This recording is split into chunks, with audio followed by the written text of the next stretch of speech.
Good morning, সবাই কেমন আছেন? আশা করি সবাই ভালো আছেন। আমিও ভালো আছি। বেশ কয়েকদিন ধরে ব্যস্ততার কারণে আপনাদের সঙ্গে আমার ডেইলি ব্লগ চ্যানেলে ব্লগ দেওয়া হচ্ছে না। তো এবার ঠিক করেছি প্রতিদিনই একটা করে ব্লগ দেওয়ার চেষ্টা করব।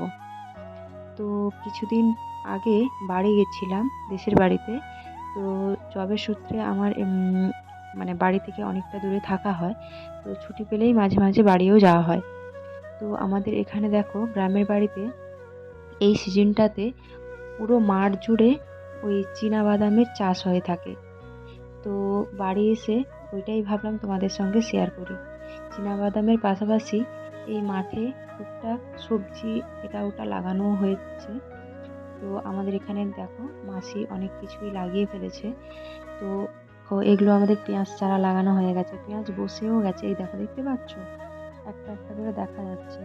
মাসিকে বললাম জল দিয়ে দিতে সবগুলোতে, যেহেতু জল শুকিয়ে গাছগুলো একদম ঝিমিয়ে পড়েছে। তাই মাসি কী করছে, বালতি করে করে জল দিচ্ছে। সব দূরে দূরে, তো এতটা দূরে হয়তো পাইপ দিয়ে জল যাবেও না। তাই মাসি কী করছে, বালতি করে জল দিচ্ছে। যাই হোক, ভালো থেকো।